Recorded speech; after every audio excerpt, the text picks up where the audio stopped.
মহুয়া রবীন্দ্রনাথ ঠাকুরের একটি কাব্যগ্রন্থ, যেখানে প্রেম, প্রকৃতি, গ্রামীণ জীবন এবং সামাজিক সহজ স্বাভাবিক মানবিক অনুভূতিগুলোকে কাব্যিক ভাষায় প্রকাশ করা হয়েছে। এই গ্রন্থে কবির ভাষা অনেক কাব্যগ্রন্থের তুলনায় আরও সরল, প্রাণবন্ত, লোকজ রীতি কাছাকাছি।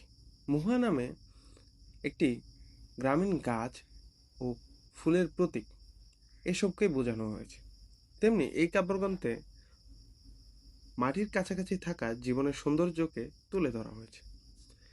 এই কাব্যগ্রন্থের প্রধান বিষয় হলো প্রেম ও মানবিক অনুভূতি।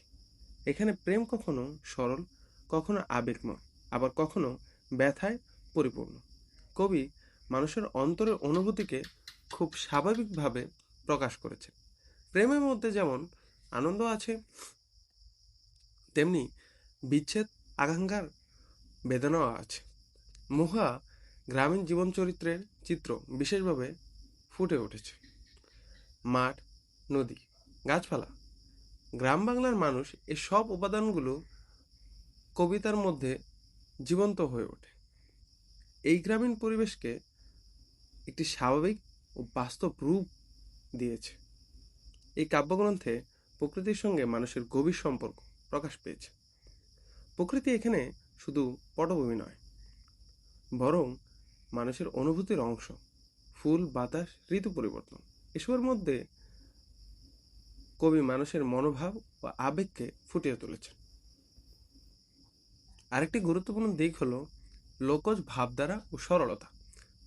মহুয়ার কবিতাগুলোতে লোকসঙ্গীত সুর, গ্রামীণ ভাষার স্বাদ ও সহজ প্রকাশভঙ্গি দেখা যায়। এতে কবিতাগুলোতে আরো প্রাণবন্ত, সহজবোধ্য হয়ে উঠেছে।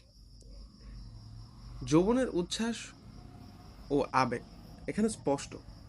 প্রেম, আকাঙ্ক্ষা, স্বপ্ন, এসব অনুভূতি কবিতাগুলোর মাধ্যমে প্রবলভাবে প্রকাশ পেয়েছে।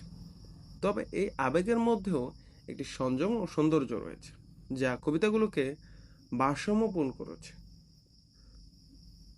মহুয়াতে জীবনের সহজ ও সরল আনন্দ ও বেদনা একসঙ্গে প্রকাশ পেয়েছে। মানুষের ছোট ছোট সুখ, দৈনন্দিন জীবনের মুহূর্ত এবং স্বাভাবিক অনুভূতিগুলো এখানে গুরুত্ব পেয়েছে। কবি দেখিয়েছেন জীবনের আসল সৌন্দর্য লুকিয়ে থাকা এই সাধারণ অভিজ্ঞতাগুলোর মধ্যেই। ভাষার দিক থেকে এই কাব্যগ্রন্থ সহজ, সরল এবং প্রাণচঞ্চল। জটিল অলঙ্কারের পরিবর্তে স্বাভাবিক ভাষা ব্যবহার করা হয়েছে, যা পাঠকের সঙ্গে সহজ সংযোগ তৈরি করে। মহুয়া একটি প্রাণবন্ত, সহজবোধ্য কাব্যগ্রন্থ, যেখানে রবীন্দ্রনাথ ঠাকুর গ্রামীণ জীবন, প্রেম এবং মানুষের স্বাভাবিক অনুভূতিকে কাব্যিকভাবে তুলে ধরেছে। এটি পাঠককে জীবনের সরল ও সৌন্দর্যকে উপলব্ধি করতে সাহায্য করে।